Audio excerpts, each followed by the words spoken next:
Bonjour à tous, ravi de vous retrouver dans Smart Job, votre rendez-vous emploi RH, c'est tous les jours du lundi au vendredi. Je suis très heureux de vous retrouver. Débat, analyse, expertise et vos rubriques habituelles. Aujourd'hui, Bien dans son job, on parle de la discrimination à l'embauche des jeunes des quartiers prioritaires. C'est une réalité et on en parle dans quelques instants avec une sociologue, Marie Peretti-Ndiaye. Elle est notre invitée. Un jeune, une solution, une entreprise chaque semaine qui s'engage pour l'emploi des jeunes. Aujourd'hui, l'entreprise DAMS et sa directrice générale adjointe associée sera notre invitée. Le cercle RH, un grand entretien avec Audrey Dufeu, députée La République En Marche. Elle est vice-présidente de la commission des affaires sociales et elle sort un livre, Le vieillissement à la croisée des projets, édition du CERF. On va parler avec elle de ce rapport que nous entretenons avec la vieillesse, avec nos anciens. On fera le point évidemment sur les politiques ou les réformes à mener pour financer évidemment ce vieillissement de notre population. Elle est l'invitée du grand entretien. Et puis pour terminer, fenêtre sur l'emploi, Thierry Bismuth met les pieds dans le plat, une fois n'est pas coutume, et si le niveau en français des jeunes candidats avait baissé, on en parle avec lui, ce sera à la fin de notre émission. Tout de suite, c'est bien dans son job.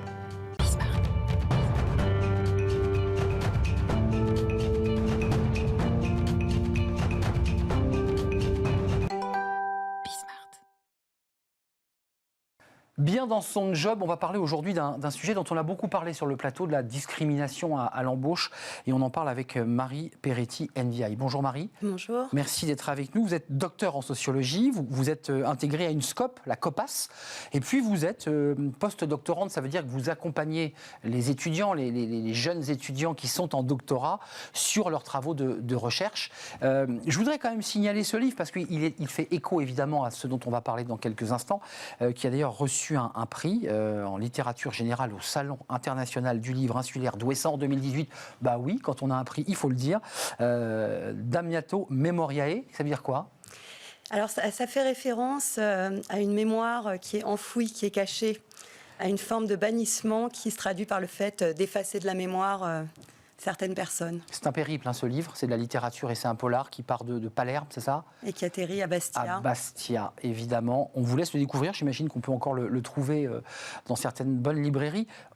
Ça fait écho quand même cette histoire, ce livre qui est de la littérature, avec les travaux que vous menez sur la discrimination.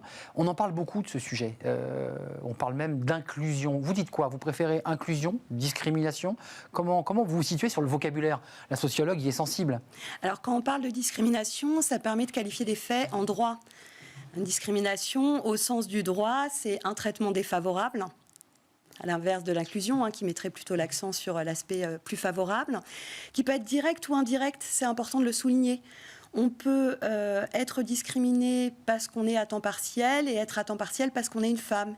Et bien ça, le droit considère que ça relève d'une discrimination indirecte et donc on peut agir en justice pour des discriminations qui sont indirectes. Donc un traitement défavorable en fonction de l'un des 25 critères reconnus par la loi, l'âge, le genre, l'adresse, l'origine, etc. Et dans un domaine qui est visé par la loi, l'accès au logement, l'accès à l'emploi, l'accès aux services publics. Et quand on parle de discrimination, on parle, vous l'avez dit, d'un sujet qui est très bien établi, qui est mesuré, qui est documenté, mais sur lequel souvent il reste difficile d'agir. Et de prouver juridiquement, si je me Tout trompe. à fait. Le juge souvent est très embarrassé puisqu'il faut des preuves. Et parfois, il n'en a pas de preuves de discrimination. C'est complexe. C'est complexe et ça reste complexe malgré les renversements qu'il y a pu y avoir dans l'administration de la preuve. Aujourd'hui, c'est quand vous êtes accusé de discrimination que vous devez apporter la preuve que vous n'avez pas discriminé. C'est exact, c'est l'inverse. On a inversé la charge de la preuve. C'est à celui qui est accusé de devoir prouver qu'il n'a pas discriminé. Un mot quand même sur ces discriminations. Alors, on va parler, on en a beaucoup parlé d'un sommet qui est le sommet de l'inclusion qui aura lieu dans quelques semaines. Dans un mois et demi, que ça se passera au ministère de l'économie et des finances, avec Mosaïque RH, c'est l'inclusion, c'est l'idée d'intégrer les jeunes des quartiers prioritaires. Mais revenons un peu en arrière.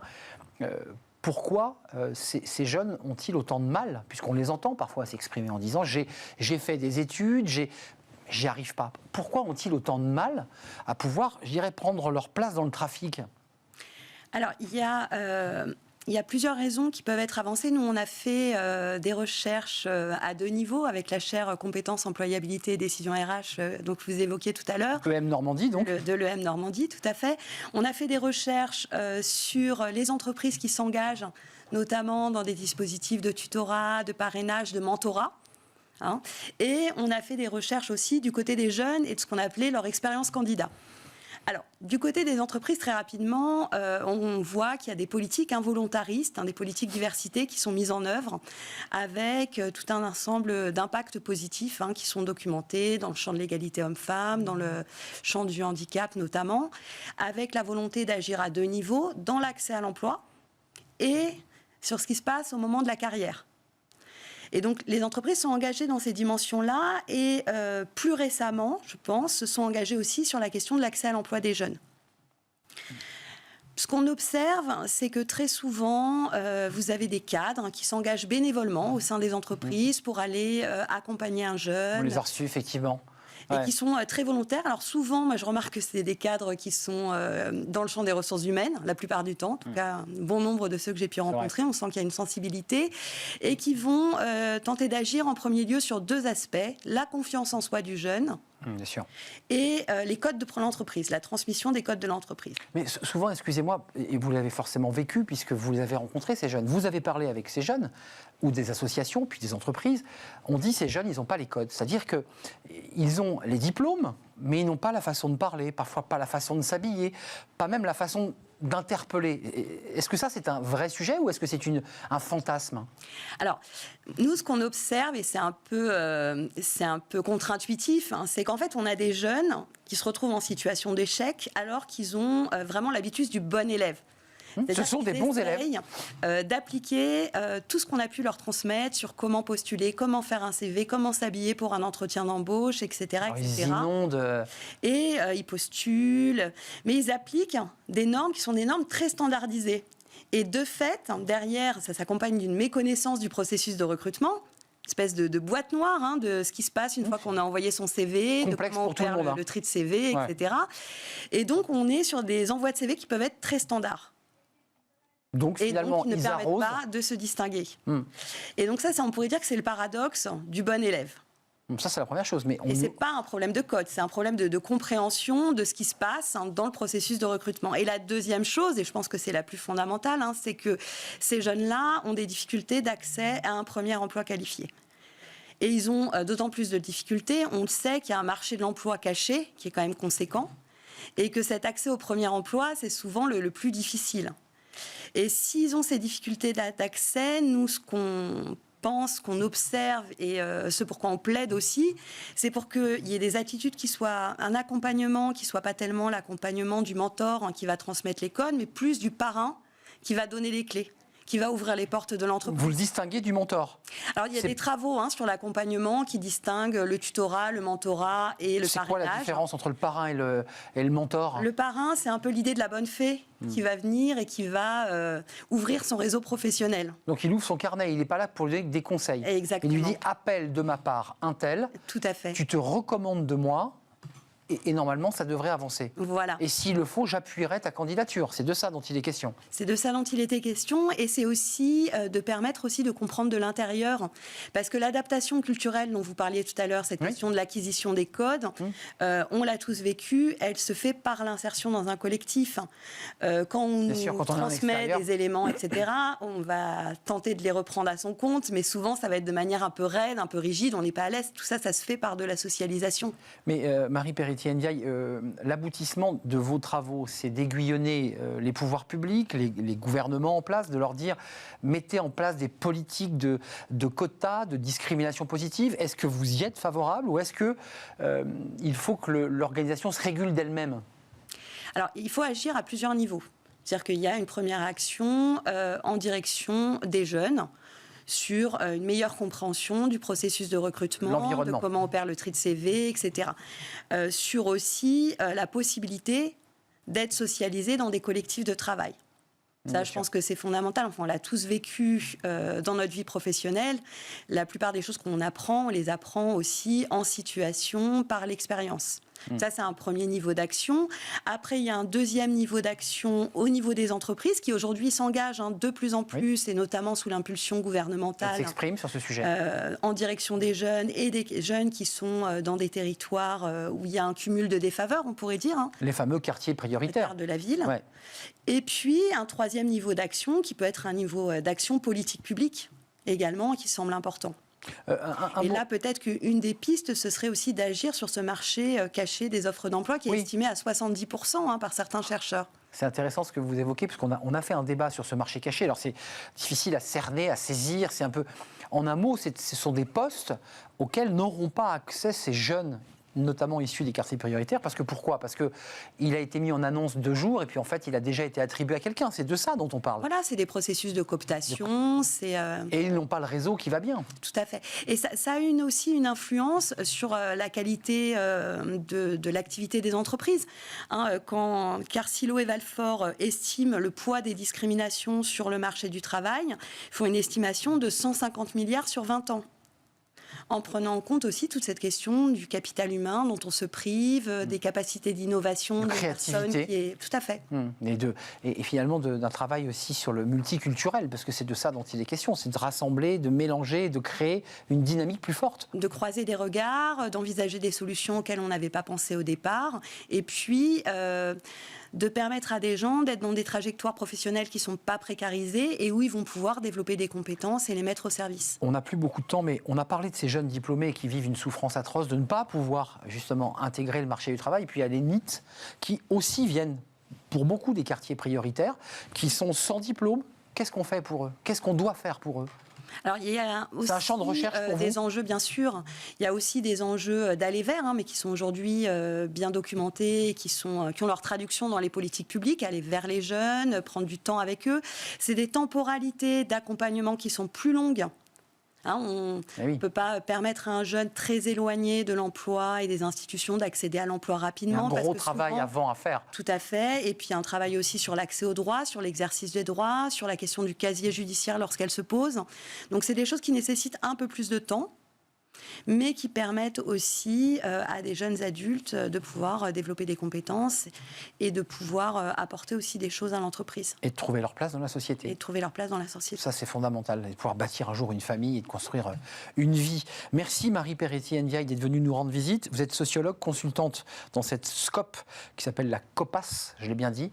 Et puis, je voudrais rappeler ce livre dont vous avez eu un prix, Damnatio Memoriae, je l'ai bien dit ? Damnatio Memoriae. Voilà, Damnatio Memoriae aux éditions Petra, parce qu'il ne faut jamais oublier les éditeurs quand on a un prix. Merci d'être venu nous rendre visite. Tout de suite, c'est un jeune, une solution. Vous connaissez cette formule. On vient de parler des jeunes diplômés.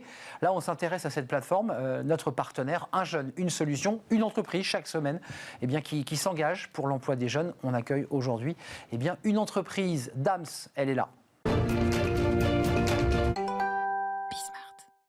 Un jeune, une solution et une entreprise, l'entreprise Dams. Avec nous, Laetitia Duvanel. Bonjour Laetitia. Bonjour. On est ravis de vous accueillir. C'est notre partenaire, un jeune, une solution pour donner la parole à ces entreprises qui s'engagent pour les jeunes, l'emploi des jeunes. Directrice générale associée chez Dams. D'abord, un petit mot avant de parler de cette plateforme sur laquelle vous vous appuyez pour recruter. On en parlera dans quelques instants. Un petit mot sur votre aventure entrepreneuriale. C'est toujours formidable d'accueillir des entrepreneurs. Alors, Dams, vous l'avez repris il y a quoi ? C'est un bébé qui a 9 mois là. C'est un bébé, voilà, il y a 9 mois effectivement, on a signé. 3 associés. 3 associés, Vincent Mombailly, Michael Lopez et moi-même. Donc nous sommes des anciens salariés de la société. Et nous avons travaillé plus de 6 ans dans cette société et on a eu l'opportunité effectivement de faire cette action-là le 18 janvier dernier. Alors, Dams, parce que ce n'est pas une marque, c'est une marque qui est en backup, intégrateur de services digitaux. Qu'est-ce que vous faites ? Qu'est-ce que vous proposez dans votre entreprise ? Alors, donc, nous occupons de tout ce qui concerne la téléphonie mobile dans les entreprises. Donc, aujourd'hui, il y a beaucoup de smartphones et de tablettes qui sont dans les sociétés. Et nous, on accompagne en fait ces entreprises à la gestion de leur flotte de téléphonie mobile.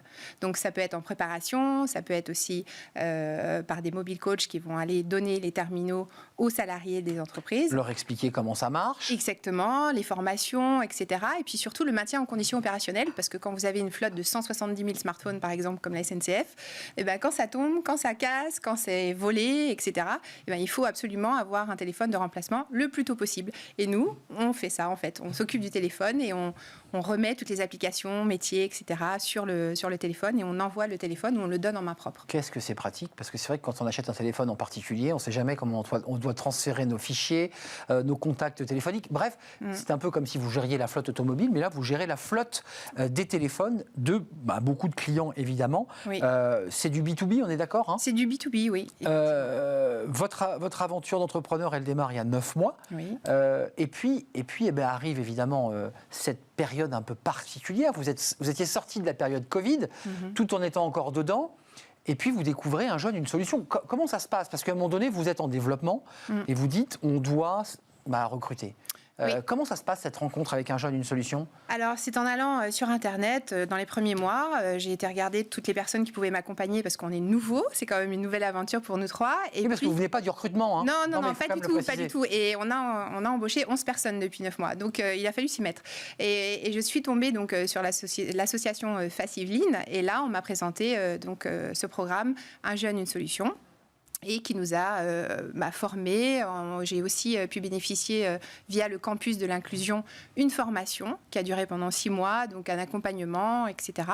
Et qui a fait que j'ai pu m'appuyer sur beaucoup de personnes autour. En région, ici en Ile-de-France, on a aussi un établissement secondaire à Aix-en-Provence, donc on est très très bien entourés. Et grâce à cette association et puis ce programme, on a pu embaucher beaucoup de personnes. On va venir à vos embauches, parce que vous avez quand même des embauches à nous proposer là sur notre plateau. La formation, c'est quoi? Formation RH, recrutement? On vous a accompagné pour quoi faire? Parce que votre métier, vous le connaissez quand même. Alors le métier, on le connaît très oui, bien. le cœur de métier, c'est votre cœur de métier. Oui, tout à fait, mais il faut quand même embaucher. Donc la partie RH, etc., c'est quand même nouveau pour nous. Donc vous êtes retrouvés à recruter, à recevoir, à faire des entretiens. Exactement, à faire des entretiens, à faire aussi des annonces et voilà, tout ça pour recruter le plus tôt possible. C'est exaltant quand même. Oui, c'est exaltant, mais c'est pas facile, mais c'est exaltant. C'est pas facile. Pourquoi? Parce que c'est intéressant d'avoir comme ça quelqu'un qui démarre. On a beaucoup de DRH qui ont 15-20 ans d'expérience de très grandes entreprises, mais c'est quoi? C'est l'angoisse de vous tromper? C'est de vous dire, quand j'embauche, il ne faut pas me tromper? Alors, il y a ça aussi, mais aussi de trouver des personnes qui sont intéressées à rejoindre l'équipe, à rejoindre aussi... les motiver? Les motiver, parce qu'il faut quand même les motiver et leur dire que c'est une super société, une super équipe, etc. Il faut leur donner envie. Aujourd'hui, on est vraiment sur ce marché-là. Et la marque employeur est à construire. Exactement, et la marque employeur, et elle est très importante pour nous. Nous, la marque employeur, depuis le début, elle est très, très importante. 38 salariés, je ne dis pas de bêtises, c'est bien le chiffre. Exactement. Concrètement, combien d'embauches vous souhaitez faire? Et puis comment ça se passe? Parce que j'imagine que vous allez chercher les bons profils sur un jeune, une solution. Comment vous faites concrètement? Alors oui, effectivement. Donc on embauche beaucoup de personnes au niveau technique, donc plutôt des BTS informatiques assez juniors pour que vraiment ils puissent grandir avec nous. Sur les smartphones aussi, on n'est pas sur des PC, donc c'est un peu différent. On a des logiciels, etc., vraiment spécifiques sur le smartphone.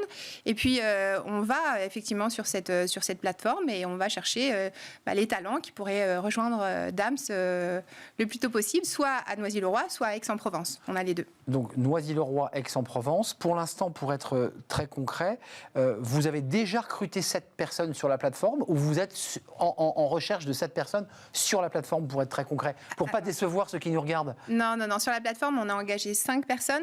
Et puis le reste aussi, on travaille beaucoup avec Cap Emploi, sur la partie avec les personnes en situation de handicap.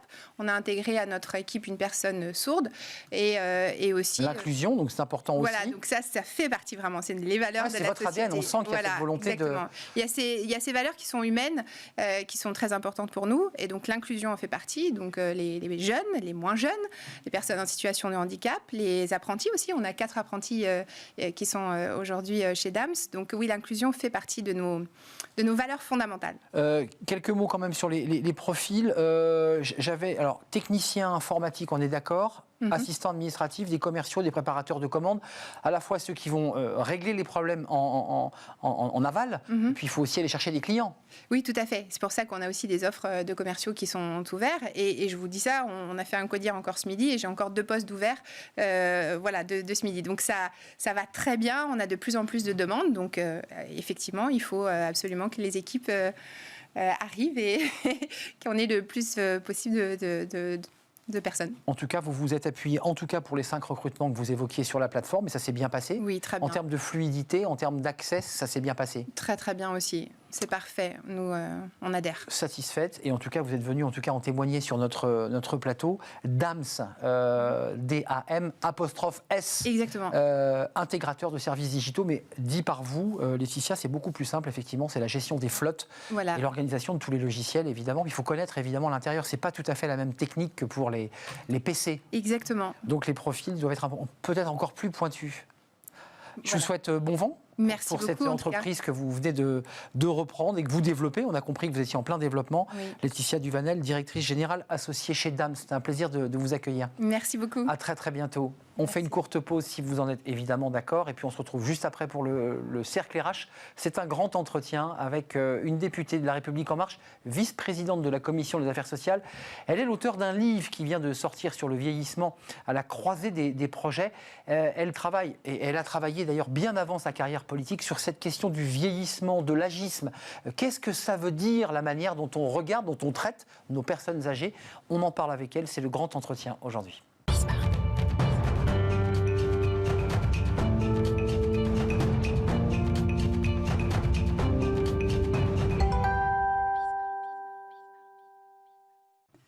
Le cercle RH, notre débat sous forme de grand entretien. Aujourd'hui, on va s'intéresser au vieillissement. Alors vous allez me dire, mais tiens, quel est le rapport avec les RH? Mais si, il y en a, parce qu'il y a évidemment tous ces salariés cadres qui, à 55 ans, on leur dit ils sont trop vieux, et l'entreprise, évidemment, s'en sépare. Et puis on va s'intéresser aussi à un débat de société, c'est l'âge après la retraite. Qu'est-ce qu'on fait? Comment ça se passe? Est-ce qu'il y a une rupture?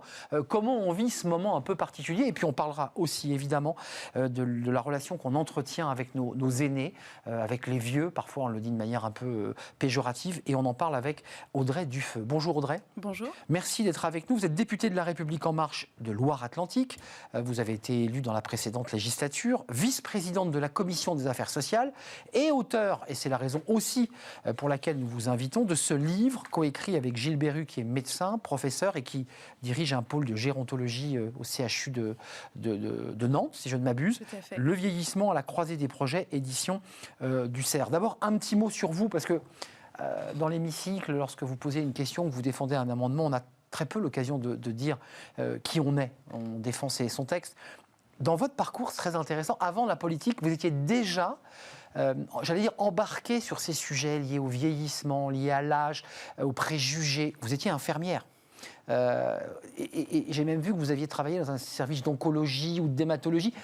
Bref, le rapport à l'humain, en fait, c'est de ça dont il est question dans vos travaux-là. C'est de cela, et c'est marrant parce que vous avez dit, lors d'un amendement, on ne dit pas qui on est. Moi, ce que je me suis forcée à faire, et en même temps je l'ai fait de manière naturelle, c'est que j'ai essayé d'avoir un fil conducteur dans mon engagement politique, et que les amendements que je porte à l'Assemblée nationale aient une résonance avec ce que je portais avant, et en aurant probablement aussi avec ce que je porterai après mon engagement politique. Alors, ce livre, il est important parce que, encore une fois, d'abord, je suis très heureux qu'une députée prenne le temps pendant 25 minutes d'expliquer son travail et son action. C'est rare les députés qui font des livres politiques parfois, mais là c'est un livre de fond que j'ai observé avec beaucoup d'intérêt. Qu'est-ce que vous avez voulu dire avec ce professeur de médecine, professeur Berru? Qu'est-ce que vous voulez dire dans ce livre? C'était quoi l'esprit? Eh bien, on a voulu, je pense, dire deux choses essentielles. Tout d'abord, c'est vrai, c'est pas un livre politique, mais c'est un combat humaniste, c'est-à-dire qu'on veut dénoncer l'agisme, les discriminations liées à l'âge, tout au long de la vie. Qu'est-ce que c'est? Comment est-ce qu'il faut les combattre? Comment est-ce qu'on les identifie? Et puis surtout, on fait des propositions.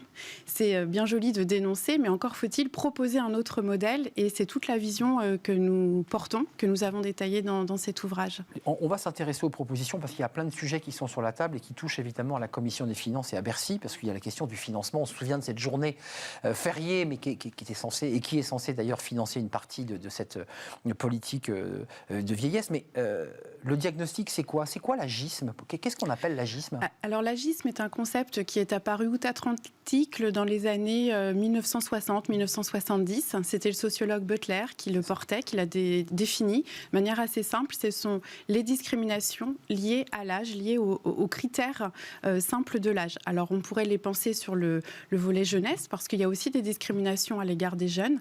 Nous, dans le livre, on a souhaité se concentrer uniquement sur les discriminations à l'égard des personnes qui avancent en âge et donc qui vieillissent davantage. Alors, restons un instant sur l'agisme, parce que s'il y a des choses très très concrètes, les 50-64 ans, dans la part des actifs est inférieure de 7 points, par exemple, à la moyenne européenne. La France a cette fâcheuse tendance, les entreprises, à se délester de leur cadre qu'ils considèrent trop vieux. Oui, vous le confirmez ? Très clairement. Oui, je le confirme. La première discrimination à l'embauche, c'est l'âge, bien avant l'origine ethnique ou le sexe. L'âge est vraiment une discrimination identifiée. De nombreux rapports le citent et j'ai eu de nombreux témoignages. C'est ce que j'ai retranscrit dans l'ouvrage. L'âge est une discrimination, c'est évident. Et le problème avec cette discrimination, c'est qu'elle est souvent silencieuse, c'est-à-dire qu'elle n'est jamais verbalisée. Et le problème aussi, c'est qu'elle est souvent peu conscientisée par les personnes qui la subissent. Et c'est toujours difficile de lutter une discrimination quand soi-même on n'en est pas conscient. Et donc c'est pour ça qu'on a souhaité écrire cet ouvrage, pour que les gens prennent conscience de cet état de fait et puis puissent le dénoncer par la suite. Alors, vous tordez le cou à pas mal de choses dans votre livre. Cette idée comme ça que tous les Françaises et Françaises vivent, c'est de se dire, on entend parfois, vivement le jour de la retraite, qui est comme ça une sorte de moment de bascule, comme si on franchissait un col et qu'on basculait dans un autre versant. Vous ne le dites pas comme ça, vous dites, mais non, on peut continuer dans votre livre avec des exemples très concrets d'hommes, de femmes, d'hommes qui, je crois, à 85 ans, le Covid l'a empêché de continuer, je ne sais plus quel est son prénom, mais qui est médiateur familial et juridique, me semble-t-il. Pierre. Pierre. Pourquoi vous avez voulu montrer ces exemples-là ? Parce qu'on peut vous dire, mais écoutez, à 85 ans, c'est le moment du repos, c'est la retraite. Vous dites, pas pour tout le monde. Non, en fait, quand les gens disent vivement la retraite, c'est assez juste, parfois on le pense, mais c'est souvent parce que c'est signe aussi d'un malaise, une perte de sens dans sa vie professionnelle. Et la difficulté en France, c'est qu'on est très centré sur la performance économique, la performance au travail. On condense sur 15 années de vie. En gros, c'est de 30 à 45 ans, il faut tout réussir. Il faut être un bon parent, un bon père de famille, une bonne mère de famille. Il faut réussir sa vie de couple, il faut réussir sa vie professionnelle, il faut faire du sport, etc. Et donc, on a des injonctions. 5 fruits et légumes. Et manger 5 fruits et légumes pour bien vieillir en plus. Voilà, c'est super. Parce qu'on veut s'assurer qu'en vieillissant, on reste jeune bien souvent, malheureusement. Et donc, toutes ces injonctions à la performance fait qu'en fait, ça renforce la peur de vieillir. Et c'est pour ça qu'on... Et donc, c'est un moment qu'on craint. C'est un moment qu'on craint. C'est un moment aussi, dès lors qu'on signe son départ à la retraite, on a l'impression d'être clairement... petite mort. Oui, en tout cas, d'être des personnes mises à la marge de la société.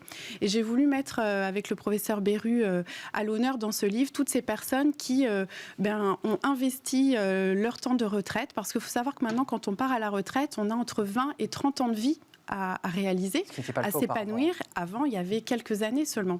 Ce qui fait que pendant des années, on a associé la sémantique personne âgée et personne retraitée. C'est ce qui fait qu'aujourd'hui, on a l'impression que dès lors qu'on est en retraite, ça y est, on est une personne âgée avec une perte d'autonomie importante, ce qui est totalement faux. 95% des personnes ne sont pas en EHPAD et 80% d'entre elles sont en très bonne santé. Et donc, c'est ça la voie à travailler pour la suite. Qu'est-ce qu'on fait pour mettre en valeur ces personnes qui vieillissent ? Et puis, comment surtout, on peut réconcilier les générations. Ce que j'ai trouvé passionnant dans votre livre, c'est une anecdote, mais c'est important de le préciser, c'est les définitions du Larousse, des dictionnaires que vous avez retrouvés au 19e, qui donnent une définition de vieux, et puis au 21e siècle, on voit que c'est très différent, parce qu'au 19e, c'est transmission, c'est culture, c'est savoir, ce sont des éléments très positifs, et reconnaissons-le aujourd'hui, par nos sociétés qui se sont accélérées, par le manque de temps, nos vieux, on ne les regarde plus pareil. Il y a une forme, pas de mépris, mais un peu d'abandon. Est-ce que c'est le sentiment que vous avez aussi ? Oui, il y a une sorte de dictature de l'urgence, c'est-à-dire qu'on n'a jamais eu autant de temps de vie long. Et en même temps, on n'a jamais eu l'impression d'en manquer autant. Et c'est ça qui doit vraiment nous questionner. Qu'est-ce que c'est vieillir ? Qu'est-ce que c'est avancer en âge ? Comment est-ce qu'on se réalise ? Dans le livre, vous l'avez peut-être vu, je parle du 5e savoir fondamental. À l'école, il y a 4 savoirs. C'est lire, écrire, compter et respecter autrui. Et moi, je crois beaucoup dans ce 5e savoir qui serait se respecter soi, prendre soin de soi tout au long de la vie. Et ça se travaille dès la tendre enfance pour que le vieillissement, ça se prépare à chaque étape de la vie. Ça, c'est un diagnostic. Il y a un rapport à nos anciens et à nos vieux un peu différent. On le voit d'ailleurs avec le débat sur les EHPAD, qui est un autre sujet qui a été soulevé pendant le Covid, puisque certaines familles se sont inquiétées de normes trop restrictives pour protéger nos aînés. Et ces normes, en fait, les empêchaient de pouvoir avoir des relations humaines affectueuses avec des petits-enfants, avec leurs enfants. Comment vous l'avez vécu ce moment, vous qui vous intéressez à cet âge, au grand âge ? est-ce qu'il fallait en faire autant? Parce que certains disaient, mais moi je veux voir ma fille, j'en ai besoin. Alors déjà, ça a été une révélation de quelque chose qui préexistait déjà avant. Moi, j'étais heureuse de voir pendant le Covid que autant de familles voulaient voir leurs personnes âgées, leurs proches en EHPAD. Il faut savoir qu'il y a quand même beaucoup aussi de personnes isolées qui ne reçoivent jamais de visite en EHPAD, à domicile aussi d'ailleurs. Donc ça, cette prise de conscience sur cette volonté d'accompagner son proche qui vieillit, j'ai trouvé ça plutôt positif. En revanche, j'ai trouvé ça absolument terrible de couper justement ce lien social pour les personnes dans ces établissements qui accueillent des personnes âgées, ce qui pose la question aussi dans le libre choix. Comment et pourquoi est-ce qu'on accepterait que dans un EHPAD, dès lors qu'on rentre dans un EHPAD, eh bien, on ne soit plus maître de ses choix de vie, de qui on voit et quels risques on prend. Et donc, ce qui n'était pas le cas. Ce qui n'était pas le cas. Les règles étaient draconiennes. Ça a été très draconien. Et on n'a pas laissé les personnes choisir pour elles-mêmes. Et c'est ça qui questionne. Et ça, c'est de l'agisme. C'est-à-dire que sous prétexte qu'on a un certain âge et qu'on est dans un établissement, on ne serait bizarrement moins apte à choisir ses choix de vie. On perdrait en autonomie et en choix. On perd en autonomie, on perd en choix, alors qu'au contraire, ça doit être, je pense, une affirmation plus forte parce qu'il y a l'expérience, le vécu et toute l'histoire de vie qui fait que on connaît la vie. Audrey Dufeu, avec un travail aussi approfondi sur cette question du vieillissement, notre population vieillit, mais on vit de plus en plus tard. Vous l'évoquiez tout à l'heure, c'est vrai que dans les années 80, on avait quelques années de vie après la retraite. Aujourd'hui, on a 20 ans, 30 ans. La question est posée évidemment sur l'état de santé dans lequel on va continuer évidemment à vivre cette période, cette dernière période de la vie. Et puis, il y a un débat politique qui est posé, puisque votre titre, c'est votre titre, au croisement des projets. C'est quoi les projets qui s'affrontent ou qui se croisent sur cette question du vieillissement? Parce que finalement, on est au carrefour et on est dans une campagne présidentielle. Bien, est-ce qu'on continue comme ça, sans rien changer? Est-ce qu'on continue dès lors qu'il y a un problème? Là, on parle du Covid, mais il y a eu aussi la canicule en 2003. Vous avez parlé de la journée de solidarité, le fameux jour férié pour financer une partie de la Caisse nationale de solidarité à l'autonomie. Est-ce qu'on continue comme ça à mettre le couvercle sur une marmite qui crame, qui brûle, ou alors au contraire, est-ce qu'on change de modèle? Et nous, avec le professeur Berru, on a voulu proposer une autre voie, qui serait d'inclure véritablement les personnes âgées dans notre vie de tous les jours. On parle de la territorialisation du grand âge, c'est-à-dire que les politiques du vieillissement, à mon sens, ne doivent plus être portées par le ministère de la Santé, mais bien par quelque chose d'interministériel et de décentralisé dans les territoires, mais aussi qui soit un portefeuille de l'ensemble des cabinets ministériels. Vieillir n'est pas une maladie. Vieillir, c'est se mouvoir. Donc, le ministère des Transports devrait avoir une compétence spécifique sur le vieillissement de demain, parce qu'il faut savoir que le nombre de personnes âgées va passer de 1 sur 5 à 1 sur 3 dans quelques années. Donc, il faut bien adapter notre ville, c'est revoir l'urbanisation.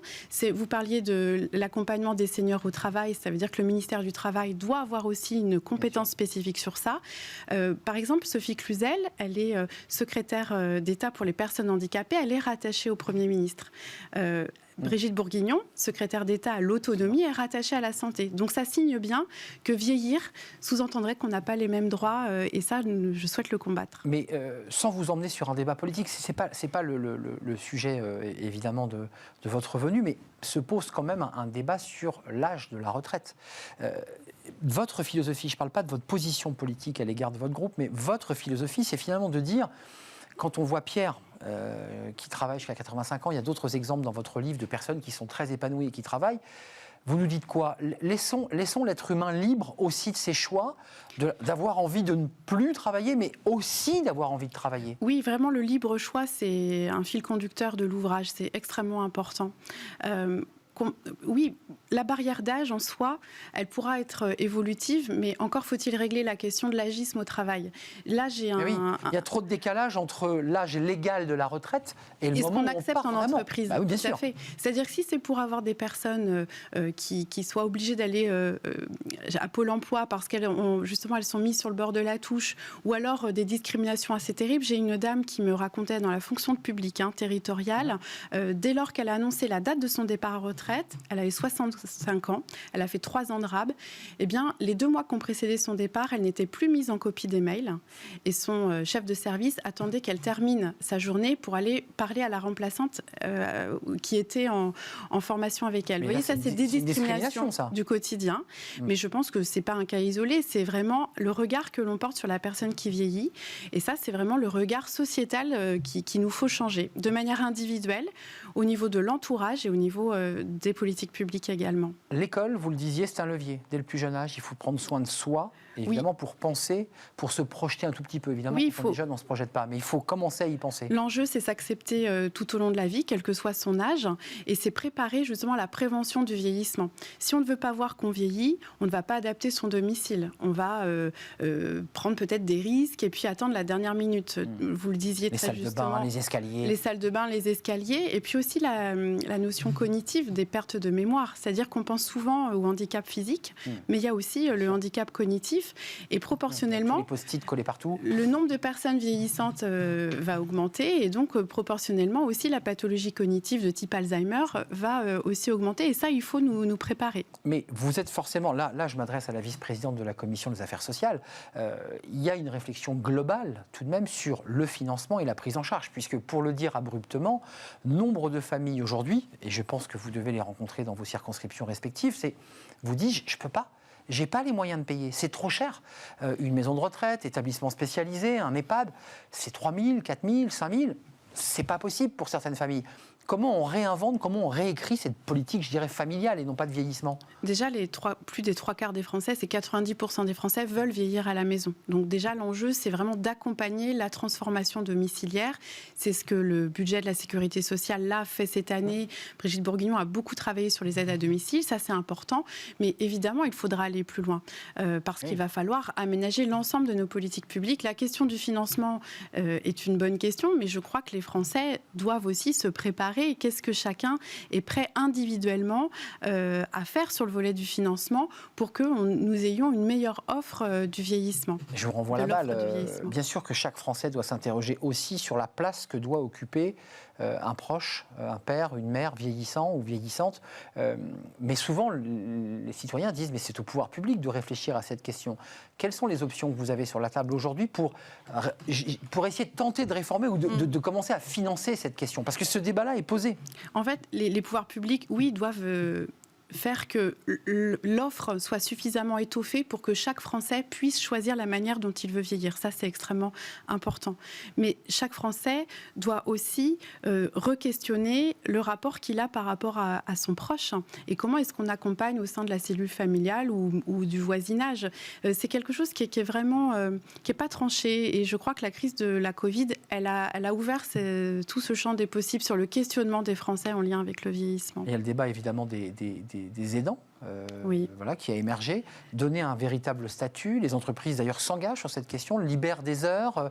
Certains se cotisent dans les entreprises. On a eu des invités. On rassemble des heures pour le donner à un salarié dont le papa est à l'hôpital, ils sont en soins palliatifs. Je crois que vous connaissez. Vous avez travaillé, me semble-t-il, dans des services de soins palliatifs, oui. Qui sont des services durs, difficiles. Comment on réinvente? Comment on réécrit? Ce débat-là, il est devant vous. Et je dirais même posé sur la table des candidats à l'élection présidentielle. La question des aidants, elle est vraiment centrale. Sur ce quinquennat-là, il y a eu le congé proche aidant qui a été créé, 3 mois avec la possibilité d'accompagner pendant 3 mois son proche. Ça, c'est une première pierre. On doit aller encore plus loin. Dans le livre, je cite certains exemples de familles où vous avez, c'est là aussi la difficulté, des personnes qui partent en retraite, qui accompagnent leurs parents, leurs beaux-parents, et aussi qui aident leurs petits-enfants et leurs enfants parfois en difficulté financière. Et vous avez cette génération des 65-75 ans qui est vraiment pris en étau et qui sont des aidants, qui apportent une valeur ajoutée à la société, qui renforcent la solidarité de notre pays. Et c'est vers eux dont qu'il faut se tourner parce que ça sera eux les futures personnes dans une position de grand âge demain. Et je crois beaucoup que si on veut dénoncer les discriminations liées à l'âge, eh bien, il faut que ces personnes-là se saisissent du sujet, s'organisent, se mobilisent pour justement affirmer leur choix et revendiquer ce qu'ils veulent pour leur vieillissement de demain. On est quand même loin des sociétés asiatiques ou même de nos sociétés, Ou de des nos pays grands-parents nordiques. ou des pays nordiques, mais à l'époque de nos grands-parents, de mémoire, la grand-mère vivait dans la maison, on mourait chez soi ou chez des proches, ce qui aujourd'hui, quand on regarde les chiffres, c'est de moins en moins le cas. Oui, alors la question On de la finit à mort... l'hôpital dans une tristesse souvent un peu terrible. Alors pas toujours, heureusement, mais effectivement, la question de la mort a vraiment été occultée, mise de côté après la Seconde Guerre mondiale. Et oui. C'est comme ça que d'ailleurs les EHPAD se sont retrouvés en dehors des villes, parce qu'on ne voulait pas voir qu'on vieillissait. Et pareil sur la question de la mort, il y a énormément de choses à travailler. Ce que je dis dans le livre, c'est, j'en suis persuadée, on a peur du vieillissement parce qu'on l'associe à la maladie et donc indirectement on l'associe à la mort. Et la crise de la Covid, encore une fois, a fait que chacun s'est questionné sur cette vulnérabilité et cette notion de finitude. Et ça a ouvert des débats au sein des familles et je pense qu'il faut vraiment rebondir là-dessus et traiter ces sujets-là. Avant de terminer, pour parler du CPF, qui sont des sujets un peu techniques, mais qui sont importants sur les formations, sur ces cadres qui auraient peut-être besoin d'être accompagnés pour aller au bout et de finir, je dirais, leur temps professionnel. Il y a quand même chez vous, au-delà des propositions précises, techniques, la philosophie que vous développez, c'est quoi? C'est une philosophie de l'optimisme autour de la vieillesse. N'en ayez pas peur. Est-ce que c'est un peu ça que vous avez voulu nous dire? Ah oui, c'est n'ayez pas peur de vieillir et puis surtout assumez et revendiquez-le. Je crois que c'est extrêmement important que les personnes âgées, les personnes qui vieillissent ou même les futures personnes vieillissantes s'emparent du sujet. Personne âgée, hein. Oui, souvent j'ai dit, j'ai travaillé dans le vieillissement parce que j'avais une adoration profonde pour mes grands-parents. J'y pense aujourd'hui parce que ma maman vieillit et donc j'y pense. Mais en fait, demain, je me dis que mes enfants seront probablement centenaires. Oui. Demain, c'est 200 000 centenaires qu'il va falloir accueillir dans nos villes. En 2050, il y aura 200 000 centenaires. Et donc, j'ai envie que la longévité soit une super opportunité pour les enfants qui vont vieillir demain. Et je ne serai plus là pour le voir. Donc, j'ai envie que nos politiques publiques se changent et se rénovent. Avant d'arriver à ce CPF, je ne l'oublie pas, quand même, pour réussir à faire passer des réformes parfois douloureuses de financement de ce type de politique, dont on dit aux Français, c'est une forme de solidarité nationale, il faut faire un effort, là en l'occurrence sur cette journée de solidarité, peut-être bientôt demain une nouvelle journée ou une cotisation, je ne sais pas quelles sont les pistes sur la table. Il faut quand même d'abord partir par la philosophie et les mots, sinon ce n'est pas compris par les populations. Oui, alors clairement, moi, la journée de solidarité, une deuxième, une troisième... Vous n'y êtes pas favorable? Mais non, parce que l'augmentation de l'espérance de vie et le nombre de personnes âgées va tellement augmenter que dans ce cas-là, il ne faudrait plus de jours fériés. Donc ça ne me paraît pas possible et ni crédible. Donc il faut vraiment quelque chose, un système de financement. Une cotisation, comment on fait? Le débat n'est pas tranché pour le moment. Je crois que les prochaines échéances électorales feront qu'il faudra évidemment aborder ce sujet-là. Pour l'instant, c'est prématuré. Mais vous parliez du pouvoir des mots. Je crois que, justement, pour régler cette problématique de quelle place on laisse au vieillissement dans nos politiques publiques, eh bien, il faut ouvrir le regard sur ce qu'est vieillir. Et changer la sémantique, changer les mots, c'est extrêmement important parce que, indirectement, ça renvoie l'image que l'on veut laisser à ces personnes qui vieillissent. Et laisser libre, encore une fois, je le redis, parce que la liberté de choix. La liberté de choix. Tout à fait. Pouvoir travailler si on décide. Il y a des limites d'âge dans la fonction publique qui sont souvent terribles, parce qu'il y a des personnes qui ont envie de continuer 1 ou 2 ans de plus. Elles leur disent terminé, limite d'âge, vous partez. Oui. C'est terrible. L'âge ne doit pas déterminer la valeur d'une personne, qu'elle ait 40, 50, 60, 70 ans. C'est vraiment le parcours individuel. Et la difficulté, c'est ça pour les pouvoirs publics, c'est d'intégrer cette notion d'individualité tout en menant des politiques collectives. Et le défi de demain, je pense que c'est celui-ci. On termine sur les politiques collectives. Là, au cœur de notre émission, on a souvent traité de cette question, notamment avec l'Association nationale des DRH, qui s'est beaucoup, je crois que vous les avez rencontrés ou auditionnés, me semble-t-il, sur cette question des seniors. Ils sont engagés sur cette question et là aussi, ils mettent sur la table un certain nombre de propositions. Qu'est-ce que vous proposez pour que les entreprises, je ne sais pas, des malus, des amendes, des choses qui contraignent l'entreprise à ne pas faire des wagons de plans sociaux de plus de 55 ans, comme on le voit depuis 30 ans? Alors, je crois que non, la contrainte, j'y crois pas vraiment. Je pense qu'au contraire, il faut plutôt inciter.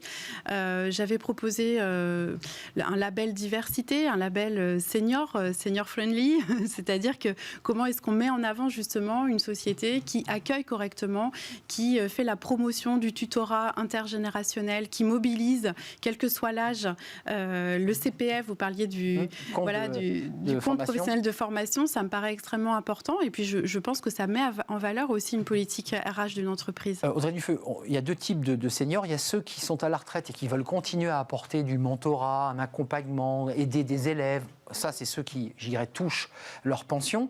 Mais je parlais, moi, de ceux qui, dès 45 ans, puisqu'il y a certaines normes cadres, où on nous dit à 45 ans, c'est fini. Oui. 50, c'est déjà la limite. Comment on fait pour changer ces mentalités? Est-ce que l'entreprise doit être incitée à les conserver? Parce qu'il faut bien un levier pour transformer ça.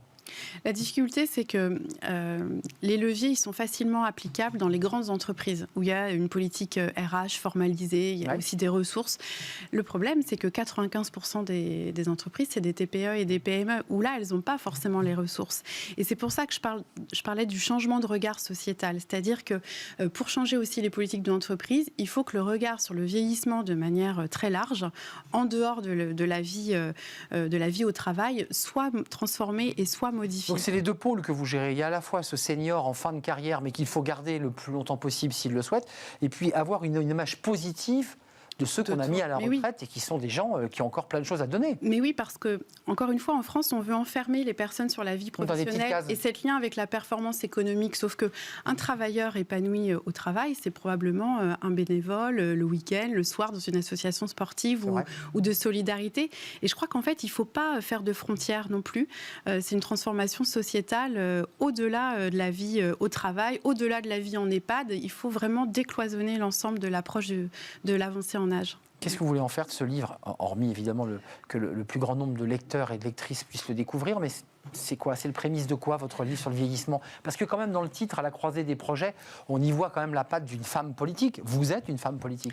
Ce livre, à la base, c'était simplifier et rendre accessible le rapport lors de ma mission gouvernementale. Que vous aviez remis à Édouard Philippe. Que j'avais remis à Édouard Philippe, mais quelques jours avant la crise de la Covid. Donc du coup, je voulais vraiment en reparler et puis faire que les citoyens puissent se l'approprier. Parce qu'encore une fois, le combat contre l'agisme, c'est vraiment l'affaire de tous. Vous dites agisme, c'est un mot que vous utilisez beaucoup dans le vocabulaire. L'agisme. Oui, discrimination liée à l'âge, c'est comme le sexisme. Voilà, non, mais c'est important, le fait que vous l'utilisiez montre qu'effectivement on rentre dans la catégorie des discriminations, qu'on ne dit pas assez pour le vieillissement. Oui, tout à fait, c'est une discrimination comme une autre. Le problème, c'est qu'elle est invisible, c'est vraiment le venin du quotidien et c'est ça que je souhaite combattre, tout simplement. Lutter contre l'agisme, et peut-être que vous le savez, il y a déjà eu des affaires qui sont allées jusque dans les tribunaux pour discrimination liée à l'âge ou au fait qu'on soit senior. Oui, je connais des avocats spécialisés sur ce créneau qui est encore un créneau de niche, très clairement, parce que si les gens ne sont pas conscients eux-mêmes des discriminations qu'ils subissent, il y a la possibilité d'aller devant les tribunaux, c'est reconnu dans le code pénal, mais on doit vraiment dénoncer. Et puis l'idée, c'est pas de sanctionner, encore une fois, c'est vraiment de transformer le regard et donner une image positive. Avant de nous dire au revoir, vous dites quand même à ceux qui nous regardent, si vraiment vous sentez que vous êtes discriminé, donc victime d'un agisme, n'hésitez pas à pousser la porte des tribunaux. Non, c'est ça que vous dites aussi. Oui, alors... Défendez-vous. Alors, bien sûr, si la discrimination est vraiment intolérable et doit être reprise par la loi, ça c'est clair, il faut le faire. J'ai envie de dire, surtout sur les discriminations du quotidien, l'agisme, le venin du quotidien dont je parle, c'est plutôt fédérez-vous, montez des associations, dénoncez et montrez comment, en vieillissant, on peut apporter des choses extrêmement positives. Je crois qu'on doit vraiment se regrouper autour de ça. Et vous me demandiez quel était mon combat politique, ça serait celui-ci. C'est celui-ci. De toute évidence, c'est celui-ci, il n'y a pas de doute. Vous avez pris des positions sur plein d'autres sujets, notamment les violences obstétriques, si je ne m'abuse, qui est un sujet éminemment important et sérieux. Et d'ailleurs, si je peux me permettre, les violences obstétriques, il faut savoir que les femmes, dans la reconnaissance sur les filières de gynécologie, avec l'avancée en âge, sont souvent oubliées. Et je porte un amendement cette semaine, justement, à l'Assemblée nationale pour reconnaître des nouvelles techniques qui peuvent accompagner les femmes qui vieillissent dans l'épanouissement de leur sexualité, parce que là encore, il y a aussi beaucoup d'agisme. Merci pour les combats que vous menez, Audrey Dufeu, et notamment sur cette question de l'agisme, qui est un mot de vocabulaire un peu nouveau pour nous ici en France, mais que vous avez amené sur le devant de la scène. Dans ce livre, lisez-le, le livre d'Audrey Dufeu, députée de La République En Marche, vice-président de la Commission des Affaires sociales à l'Assemblée, députée de la 8e circonscription de Loire-Atlantique. Ça, c'est un clin d'œil pour ceux qui sont évidemment du côté de...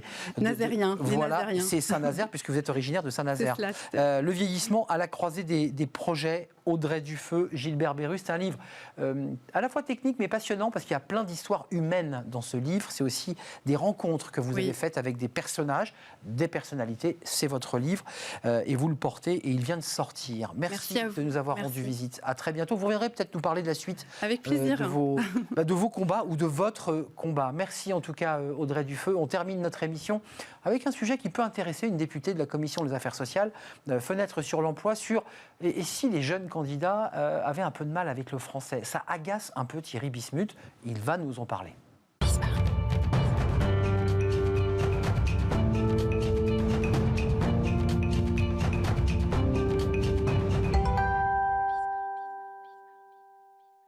Fenêtre sur l'emploi avec Thierry Bismuth, comme chaque lundi. Alors, j'ai présenté votre chronique aujourd'hui, Thierry, sur le côté, je mets un peu les pieds dans le plat, parce qu'il faut le dire.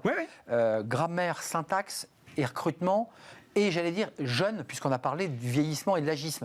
Ça ne fait pas toujours bon ménage, tout ça. Alors d'abord, je voulais rejoindre Audrey, que j'ai trouvé passionnante juste avant, en vous disant que moi, en tout cas, l'expérience qu'on en a dans le recrutement, qui est une des formes de discrimination par le vieillisme, c'est que la bonne méthode, elle l'a évoqué, c'est moins de dénoncer que de démontrer. Puisqu'effectivement, démontrer aux recruteurs que finalement, avec des profils plus expérimentés, on peut retirer autre chose, c'est très efficace. Alors, pour revenir sur le sujet qui est le nôtre, le sujet effectivement du français, c'est vrai que... Les jeunes et le français.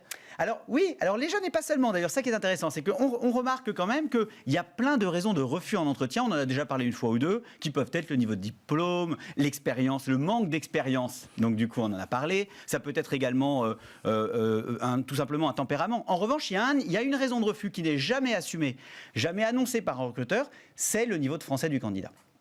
Et si j'en parle aujourd'hui, c'est parce qu'on constate que c'est une tendance de fond, que le niveau de français des candidats se dégrade assez sensiblement de manière un peu durable, et qu'il n'y a pas une journée de recrutement où on rencontre 6, 8 ou 10 candidats, où un de ces candidats n'est pas refusé d'abord et avant tout pour un niveau de français insuffisant. Mais ça vous saute aux yeux, c'est-à-dire que pour le dire simplement, Thierry, c'est d'abord il y a un envoi par écrit la plupart du temps, oui. Là les fautes vous sautent aux yeux, et puis parfois il y a l'oralité qui ne suit pas non plus, mais ça commence par l'écrit d'abord. Oui, alors c'est vrai que les outils maintenant permettent de passer un peu au-delà des filtres de l'écrit, puisqu'on peut faire corriger ses CV, il y a des outils qui servent à ça, donc c'est vrai que vous avez raison de dire qu'il y a des choses qu'on peut voir à l'écrit, mais il y a également des choses qui passent. En revanche, à l'oral, c'est évidemment manifeste dès le départ, et là je ne parle pas d'un niveau de français un peu familier qu'on peut avoir dans nos cercles privés, je ne parle même pas d'erreurs qu'on pourrait faire dans une discussion à bâton rompu, je parle vraiment d'erreurs de français qui dénotent clairement une méconnaissance de la règle. Donc d'énormes erreurs. Oui, c'est-à-dire que globalement, on peut estimer, en tout cas nous, c'est comme ça qu'on le perçoit chez nous, chez Odyssée, c'est que le niveau quand même de français des candidats baisse et que ça concerne maintenant des proportions de candidats qui ne sont plus négligeables. Encore une fois, 1 sur 10, je ne dois pas être très très loin quand je parle d'1 sur 10. 1 sur 10. Comment on peut expliquer cette augmentation? Alors, il y a plein de raisons, mais juste parenthèse, je parle au recruteur, là, celui qui vraiment reçoit. On dit à quelqu'un, écoutez, je suis désolé, là, ce que vous me dites là n'est pas français, ou on peut s'autoriser à dire ça quand on est recruteur? C'est un des grands problèmes, c'est que c'est un tabou. C'est-à-dire que quand on s'adresse à cette raison-là de refus, on parle à un élément qui est très intrinsèque dans la personnalité du candidat. C'est donc, moi, je ne connais pas de recruteur qui soit capable, droit dans les yeux, de dire à un candidat désolé, mais je ne peux pas vous retenir pour cette raison-là, pour une raison simple, c'est que pour le dire, il faudrait le démontrer. Il faudrait donc reprendre dans toutes ces formulations toutes les fautes, et que c'est compliqué de faire ça sans paraître très arrogant et sans créer de l'agressivité. Donc c'est vrai que c'est très dur à évoquer, précisément parce qu'on touche à quelque chose qui est lié à la personnalité du candidat. L'augmentation, les causes de l'augmentation, selon vous? Il y a plusieurs raisons qu'on peut percevoir. La première, honnêtement, c'est qu'on constate quand même qu'aujourd'hui, quand on prend des gens qui ont Bac plus 3, Bac plus 4, Bac plus 5, il est clair qu'ils ont des niveaux de français auxquels on n'aurait pas donné un Bac plus 3, Bac plus 4, Bac plus 5 il y a seulement 10 ans. Donc le niveau baisse? Manifestement. Donc, les diplômes ont baissé en qualité? En tout cas, c'est la perception qu'on en a. Il n'y a pas d'études là-dessus, mais bon, nous, on fait quand même quelque chose comme 10 000 entretiens par mois au sein du réseau, donc on peut le percevoir, un peu plus de 10 000. Deuxième élément quand même, il y a une forme de désinvolture dans le niveau de français, c'est-à-dire qu'on se permet désormais en entretien d'embauche des fautes de français, de syntaxe, une désinvolture qu'on ne se permettait pas il y a quelques années. Une désinvolture dans la façon de s'exprimer aussi, dans le langage familier. Exactement. On n'est pas le niveau suffisant pour s'exprimer. Le problème, c'est qu'à force de désinvolture, on s'enferme dedans. Mais c'est quoi? C'est c'est malgré que, c'est faut qu'on voie, c'est ce genre de choses-là, par exemple. Je ne parle pas simplement d'un ouais dont on sait que c'est un oui. Ce sont des tournures de phrases qui ne sont pas françaises, et à force de les utiliser comme je le disais tout à l'heure, par habitude et par désinvolture, on en oublie qu'elles ne sont pas françaises. Il y a le vieillissement des profils concernés aussi, quand même. Oui, alors, puisqu'on parlait tout à l'heure du vieillissement, oui, ça alors fait voilà, écho. tout à l'heure, je m'amusais quand vous parliez des jeunes. Je crois que malheureusement, ça ne concerne plus seulement les jeunes. C'était vrai il y a une dizaine d'années, sauf que ces jeunes, ils ont vieilli et que maintenant... Et ils ont gardé ce niveau. On se retrouve avec des trentenaires, avec des gens qui effectivement n'ont pas corrigé leur niveau d'expression. Je remarque d'ailleurs que pour une partie d'entre eux, quand on se permet de leur faire remarquer sur un autre sujet, qui est notamment le calcul, ils nous disent non mais maintenant on n'a plus besoin de connaître nos règles de 3. Les machines. Oui, sauf qu'aucune machine, aucun correcteur comme Google ou Word ne va aussi vite que le cerveau. Donc dans le feu d'une action qui est un entretien ou un rendez-vous, évidemment ça ne peut pas suffire. Ça se corrige ou pas ? À mon sens, non, pour deux raisons. Je l'ai dit, la première, c'est que c'est très dur à évoquer. C'est un vrai tabou. Et donc, c'est compliqué de corriger quelque chose qu'on n'ose pas évoquer. Ouais. Et je reviens là avec le vieillisme que vous avez évoqué tout à l'heure. Il y a des sujets qui sont tabous et qu'on n'ose pas évoquer. Et là, en l'occurrence, on est sur un sujet. La deuxième raison, c'est qu'à mon sens, mais ça, probablement, certains me contrediront, on ne corrige pas 20 ans de mauvaises pratiques en 3 mois ou 6 mois. Alors, bien sûr, je sais qu'il y a des coachs en orthographe, en grammaire et en français, et c'est mieux que rien. Mais il ne faut pas non plus se faire d'illusions sur la capacité de quelques cours. C'est comme quand on se dit qu'on peut apprendre l'anglais à raison de 2 heures par semaine. Je pense pas qu'on puisse effectivement le faire. Et donc, je crois qu'il y a aussi cette limite-là. En même temps, le lien avec les compétences métiers, vous avez en face de vous un client. Première question, est-ce que vous lui dites, écoutez, le type est parfait sur les compétences, moi je pense qu'il fait l'affaire, mais par contre, vous allez voir, il écorche le français d'une manière incroyable. Et c'est au client de décider. Comment ça se passe, ça ? Alors d'abord, il faut retenir que le français, la maîtrise de la langue, est une compétence métier pour un certain nombre de métiers. Évidemment. Lorsqu'on est en relation avec des clients, des fournisseurs, des partenaires en externe, c'est aussi important que de maîtriser un logiciel ou de maîtriser un programme informatique. Bien Donc, sûr. pour toutes ces populations exposées à l'extérieur, à mon sens, c'est rédhibitoire. Certains vous diront que non. On a évidemment des contre-exemples, comme toutes les règles. Mais même si on va sur des métiers qui ne sont pas nécessairement exposés, il faut quand même comprendre qu'avec ces profils qui n'ont pas forcément besoin de s'exposer aux Français, quand même, il y a quelque chose de très français dans la culture française. À tort ou à raison, en tout cas le sentiment moi que j'en ai, c'est qu'on assimile assez vite le niveau de maîtrise de la langue à une forme d'intelligence, de culture, d'éducation. C'est peut-être lié à notre histoire, à l'époque où le français était parlé dans toutes les cours royales européennes, mais il y a quand même quelque chose qui est très français, c'est qu'on fait très vite et parfois inconsciemment le raccourci entre... Bien maîtriser notre langue, ça veut dire plein d'autres choses derrière. C'est une maîtrise, voilà, ça donne le sentiment d'assimiler, effectivement, d'avoir assimilé une culture et une forme d'intelligence. Alors, il y a aussi autre chose, c'est que ne pas maîtriser correctement le français, c'est aussi se condamner à ne pas pouvoir évoluer dans l'entreprise. Or, le recruteur, son métier, ça n'est pas de pourvoir un poste à un instant T, mais de projeter un collaborateur dans le temps. Et donc, le recruteur va toujours se demander si ce collaborateur, fut-il à sa place au poste auquel on l'embauche, il peut le faire monter ou pas. Et ça, évidemment, quand même, à un moment donné, ça va rentrer en ligne de compte. Enfin, il faut se le dire assez calmement. Hormis ceux qui sont dans le service client classique, en guichet, la plupart du temps, on fait beaucoup de réunions à l'oral. Il y a beaucoup quand même d'échanges en meeting. Il y a beaucoup de présentations pour ceux qui sont des collaborateurs de service. Là, c'est impossible quand on fait plein de fautes de français. Enfin, c'est presque un objet de moquerie, presque. C'est cela. Alors évidemment, il y a des écosystèmes, il y a des secteurs d'activité dans lesquels c'est plus ou moins important. Mais d'une manière générale, il ne faut pas, et c'est surtout un message que je reste aux candidats, il ne faut pas négliger l'importance que ça a dans les causes de refus. Souvent, les candidats reprochent à des recruteurs de ne pas avouer ou de ne pas donner les vraies raisons de refus. Tout simplement parce que celle-ci, par exemple, est une raison de refus qu'on n'ose pas avouer. Ça a une conséquence importante, c'est qu'on remarque, par exemple, qu'on a le sentiment de retrouver plus souvent des erreurs de français chez des candidats que chez les actifs en général. À mon sens, c'est parce que comme les recruteurs discriminent sur ce sujet-là ou sélectionnent sur ce sujet-là, eh bien on va retrouver des gens qui ont des difficultés de français plus souvent et plus longtemps en recherche d'emploi. C'est pour ça qu'on les retrouve un peu surpondérés chez les candidats. Donc, résumé, il y a quand même des correcteurs d'orthographe pour les CV, ça c'est la première chose, vérifiez vos fautes d'orthographe quand vous avez le CV. Pour l'oral, c'est plus compliqué. Pour l'oral, il faut accepter, et ça ce sera peut-être une conclusion, de faire l'effort d'abord de prendre conscience de ces limites-là. Et donc le premier conseil que je donne aux recruteurs, c'est d'oser, je le disais tout à l'heure que c'est très rare, mais d'oser assumer, de dire à un candidat, de lui démontrer les fautes de français et de lui expliquer pourquoi c'est indispensable. Parce que si ça n'était pas indispensable, ça serait de la discrimination. Si c'est indispensable au poste, ça n'en est pas. Et puis par ailleurs, lorsqu'on est confronté à cela en tant que candidat, il faut effectivement faire l'effort sur un temps long de progresser en français. Merci Thierry Bismuth d'être venu nous éclairer sur... C'était pas un coup de gueule, mais c'est un regard assez sociologique de la situation, de l'état des lieux de la langue française en recrutement. C'est terminé, le jingle a démarré. Merci à toute l'équipe, évidemment. Merci à Alice Pitavi pour la réalisation. Merci à Guillaume et à Amanda pour le son. Merci à Fanny Griesmer et Pauline et Margot Ruot. Où ai-je la tête? Merci à vous pour toutes les réactions sur l'ensemble des réseaux sociaux et votre fidélité évidemment à notre émission. Je serai là demain. Bye bye.